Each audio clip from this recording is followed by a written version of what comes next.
Welcome to the Big Sky Astrology Podcast with your host, astrologer and author, April Elliott Kent. Hello, invisible friend. April here, and the date today is September 22nd, 2025. Welcome to episode 313 of the Big Sky Astrology Podcast. This week, there is no major lunation, but the Sun and Mars are very busy. Mars enters Scorpio, one of the signs of his rulership, and is strengthened for its hard interaction with Pluto in Aquarius. The Sun enters the sign of Libra, ushering in the autumn season in the Northern Hemisphere and spring in the Southern Hemisphere. The Sun opposes sensitive Neptune and combines forces with Uranus and Pluto. And I answer a listener question about self-care and your birth chart.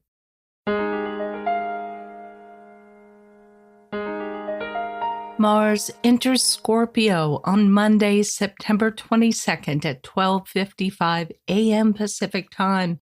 It'll be in this sign through November 4th. Mars is in one of its strongest signs in Scorpio, and it's a placement that can look somewhat menacing, but it can also be a hero that springs to action during a crisis. There are people who will pass an accident on the highway and maybe feel bad about it, but just keep going. That is not Mars in Scorpio. This is a Mars sign that, along with, say, Mars in Aries, will definitely stop and give any kind of help that they can. Mars in Scorpio is particularly fierce on behalf of people or animals who are not able to take care of themselves, who are legitimately in need. Mars is also a planet of work, the kind of work we do and the way we approach it. And while Mars is transiting through Scorpio, it's a good time to do research projects, to perhaps go into your finances and make sure everything is in good shape in the way that you want it.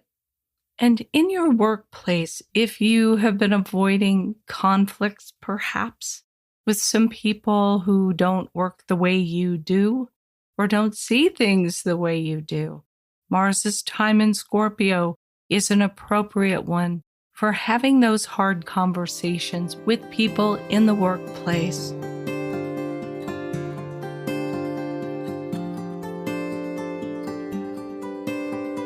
Later on Monday, September 22nd, the Sun enters Libra at 11:19 a.m. Pacific Time. It'll be in this sign through October 22nd. The Sun entering Libra marks the autumn equinox in the Northern Hemisphere and the vernal equinox in the Southern Hemisphere. It initiates the most temperate and beautiful times of the year. Here in the Northern Hemisphere, if you ask most anybody what their favorite season of the year is, they will very often answer autumn. The crisper weather and the beautiful colors of the trees, finally getting to wear sweaters. The Libra season is beautiful, and we tend to look forward to it. The Sun is considered to be, ironically enough, in its fall in Libra. So if you're ever trying to remember the sign of the Sun's fall, you just know it's in Libra, the beginning of autumn season. The reason for this is that the Sun is innately about our individuality, pride, and ego. And these qualities have to work a little harder to express themselves when they're in Libra. Libra is other-oriented. How can we interact with others, have the best possible relationships, see ourselves in those relationships? Libra is a cardinal sign, and it is every bit as determined to get what it wants as its fellow cardinal signs like Aries and Capricorn. But Libra has this way of making it look as though serving its own needs is the furthest thing from its mind. It is a consummate diplomat. During this solar season, we do well to focus on getting along well with others, rather than pushing our own agenda, avoiding excess, getting our lives in balance.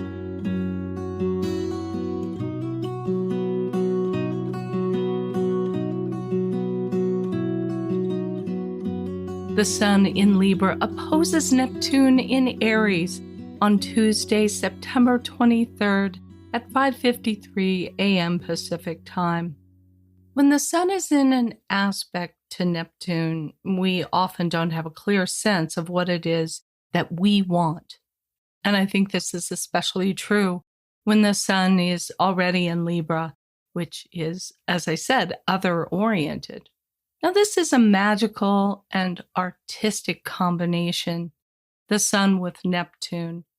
We tend to be a little more sensitive than usual, and Neptune generally heightens and accentuates artistic and spiritual impulses. The Sun is a symbol of physical vitality as well, so especially on this day during this aspect, safeguard your health. Sensitivity is high, as I said, and resistance to disease and also negativity are very low. So the key always with the Sun in Libra is about balance and making sure that you are finding that good balance between helping others get what they need and getting what you need for yourself.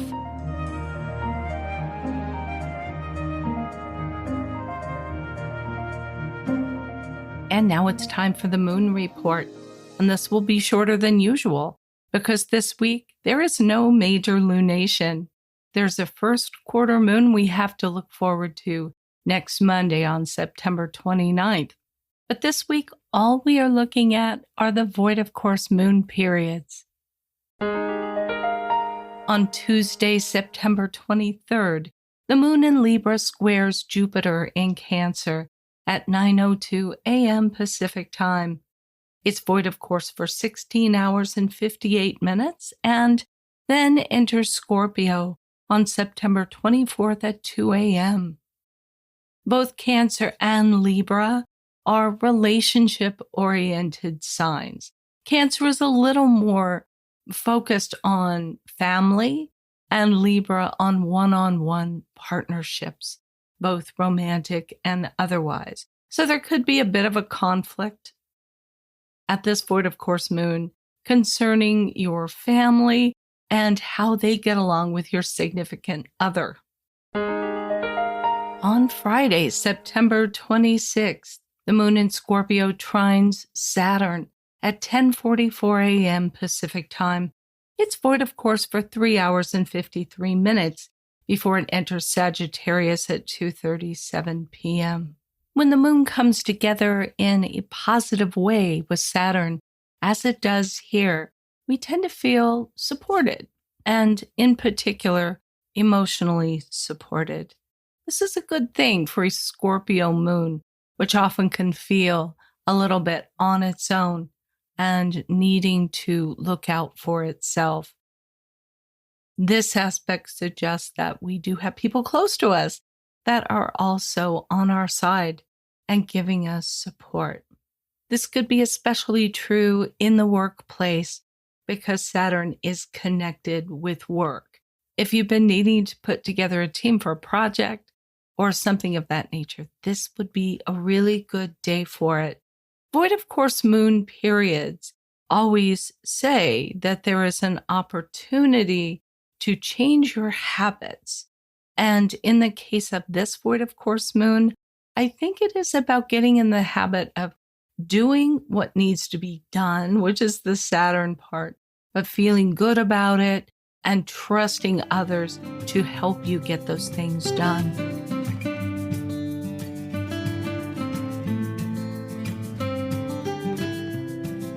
The Sun trines Uranus on Tuesday, September 23rd at 7:55 p.m. Pacific Time at 1 degree 19 minutes Libra and Gemini. The sun always symbolizes how good we feel about ourselves. It's about having a strong and healthy ego. Uranus is in a good aspect to the sun here, but it is also demanding that we reinvent ourselves to some degree, or at least leave ourselves open to some kind of change. I often say there are stories that we tell about ourselves that we have told for so long that we don't even question them any longer. Those moments when the sun comes together in a major aspect with Uranus are little openings of the door or the window to let ourselves experiment with different ways of being. This can be really liberating. It can also feel a little bit disorienting. Sometimes with an aspect like this one, we can feel more excited about new possibilities coming our way if we consciously make an effort to connect with the people in our lives who make us feel included, who appreciate us for exactly who we are, but would also be excited to go on this journey with us of letting ourselves experiment with being a little bit different.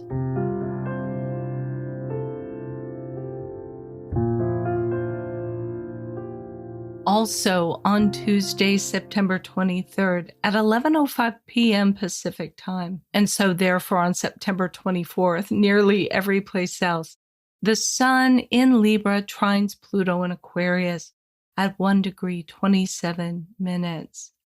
This happens just a few hours after that Sun-Uranus trine.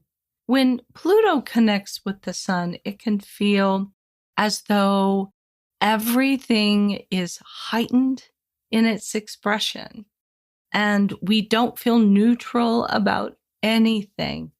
We feel very strongly about our relationships, for example, Sun in Libra, and our friendships with Pluto in Aquarius. If we've taken care of ourselves earlier in the day as the sun trined Uranus and renewed our invigorating sense of self, at the sun's trine to Pluto, it can feel like we're hooking ourselves up to a very powerful energy source. It can increase our sense of empowerment, of being in a strong position to be who we need to be and do what it is that we need to do moving forward. And because this sense of power is heightened in us, when we are around people in our world who are important, powerful, wealthy, we will tend to stand out to them on a day like this. So it can be a very interesting day for powerful opportunities.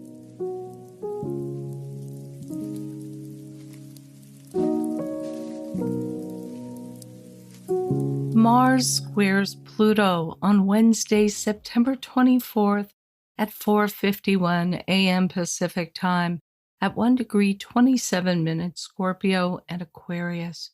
Mars is on the Sabian symbol 2 Scorpio, a broken bottle and spilled perfume. It is a symbol that's often described as being nostalgic. This sense of smell really can pull us toward the past and emphasize emotions about what has gone and what is now only a memory. And Pluto is on 2 Aquarius, an unexpected thunderstorm. There is something about this combination of planets, especially in a square aspect, that is ferocious, that seems very fierce. Mars is a planet that is pushing toward what we want. And Pluto is a planet that tends to put up its palm and say, no, that far, no further. It is a kind of a war between will and won't.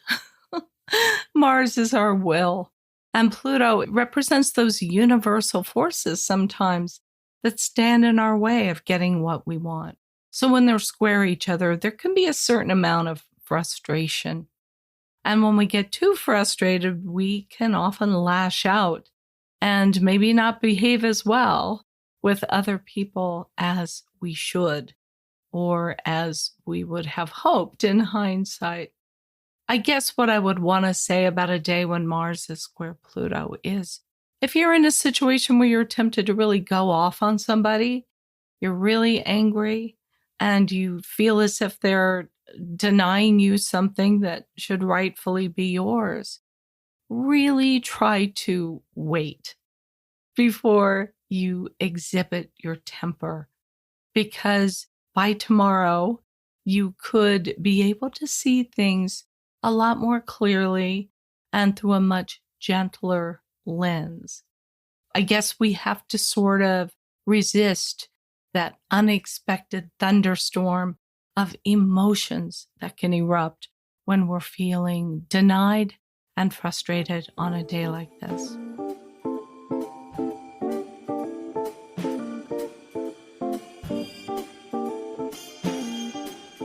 In this week's listener question, listener Anne asks, one of my resolutions for this year was to practice better self-care. What can I look to in my birth chart to help me with this? Well, Anne, thank you for that question. I imagine a lot of listeners probably feel the need to take better care of themselves, and astrology can be helpful. When we think about care in the birth chart, our minds immediately go to the moon. It's the symbol of nurturing, of care, of daily routines and habits, and about the connection between emotions and health. The moon in your birth chart, by sign and by house, tell us the ways where you most naturally can take care of yourself. For example, if you have the moon in Sagittarius, things like having adventures, trying new things, getting immersed in learning something new and engrossing, sitting down with a book, send a message of care to yourself. The house that the moon is in really symbolizes the situations in your life that you look to for care. If you have the moon in the fourth house, it specifically speaks to what you need in your home to make you feel cared for. If you have the moon in the seventh house and your primary relationship is not going well, that's going to be a source of great stress for you. It's primarily something you look for in a relationship, is somebody that makes you feel cared for. The hard aspects in your chart, from the moon to other planets, tell us about sources of stress that can lead to an imbalance in your life and that need to be dealt with if you want to feel cared for. For example, if the moon in your chart is in a hard aspect to Mars, part of your self-care routine might be to get a lot of exercise on a regular basis. So it's the hard aspects that the moon makes in your chart that are the key to what needs to be addressed in order for you to be really cared for. I would also watch the transiting moon, the daily moon, the phase that it's in, where it's transiting in your birth chart. It has about a 29-day cycle, and as it goes through your chart, it's really interesting to observe days that you're feeling perhaps like you especially need some care. Take note in a little journal that helps you keep track of the sign the moon was in that day by transit, what house of your chart it was moving through. You will probably find month after month that those are difficult days for you when the moon is in a particular sign or a particular house of your chart. And that's instructive as well. If every month you're having difficulties during the days that the moon is moving through the 12th house in your chart, for example, it probably says something like, in order to practice good self-care on those days, requires that you spend some time alone, Carve that out in advance when you see those days coming. Keep your schedule lighter. Make time to have a nap or go and get a massage or do some meditation or some yoga on those days. Those are examples of ways the 12th house encourages our self-care. And finally, I would be keeping an eye on the progressed moon in your chart. The progressed moon is in a sign for about 2.5 years, and depending on what house system you're using, might be in a house of your chart for about that long. Just as a quick review, secondary progressions, we call them, refer to the movement of the planets in the days following your birth and connects each one of those days with a year of your life. If you're currently 32 years old, if we go into an ephemeris and we find the date of your birth and we count forward 32 days, the position of the planets on that day tell a lot about what's going on in your 32nd year of life. So we're talking about the moon using that method, and it's a lot longer than just a 29-day cycle of the moon that we deal with month to month. This gives us 2.5 years of an experience with the moon in a particular sign and a particular house. So look at the house placement of your progressed moon currently. It might be very different than the position of the moon in your birth chart. And that's what's kind of great about the progressed moon. Unlike anything else in the progress chart and many things in the transiting chart, you actually get to experience every sign and every house in your birth chart via the progressed moon. It says for a 2.5-year period, this is what you need. These are the ways you're going to comfort yourself, care for yourself, take care of yourself. And the house that it's going through in your chart for maybe 2.5 years becomes an area of life that you're paying close attention to and where you really need to take care of yourself. If the progressed moon is going through the 10th house, you're very sensitive to what's going on in your career and in your public life.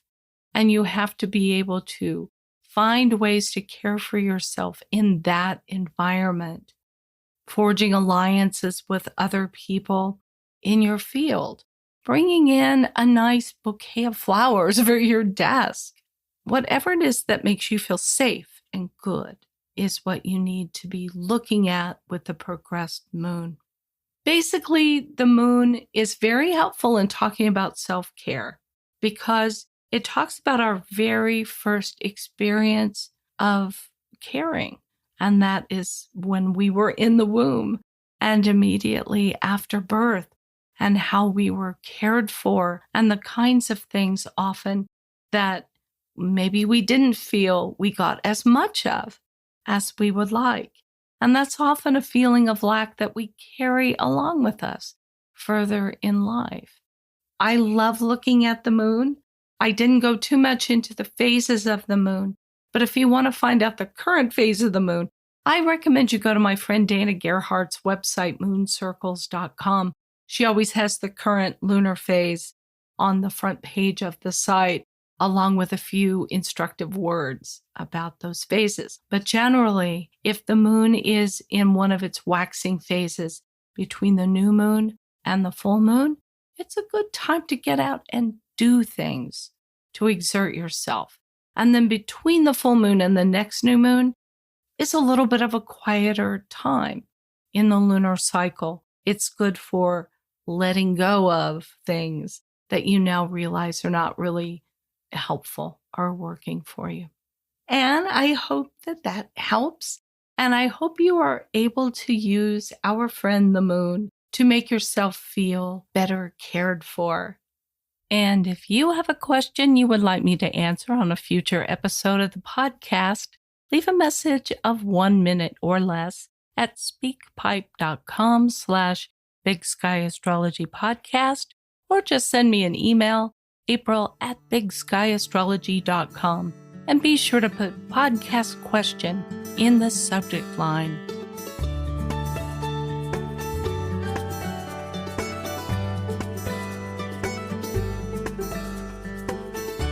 Well, that's everything I have on my show sheet, so I'm going to wrap this one up.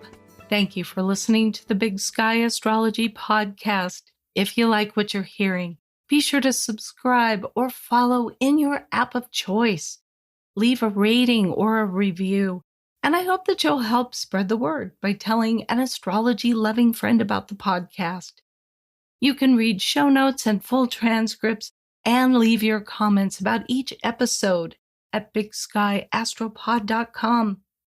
Thank you so much to everyone who has shown support for the podcast over the past year, and especially during my recent podathon. On each episode, I'm thanking some of my financial donors by name.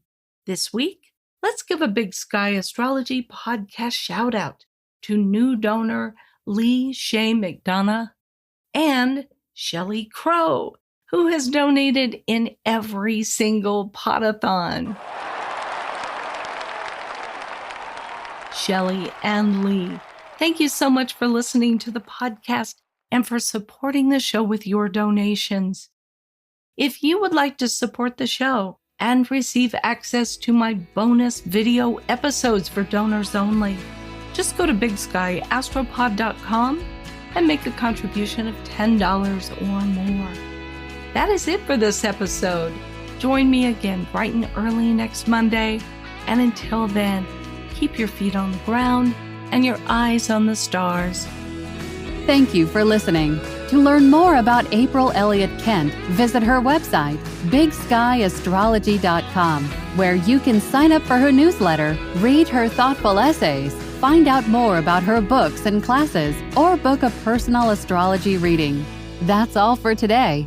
If you're enjoying the podcast, please take a moment to follow or subscribe to stay current with new episodes. And please leave a rating or review. You can follow Big Sky Astrology on Facebook or Twitter and Big Sky Astrology April on Instagram. Thanks again for being here, and we hope you'll join us next time.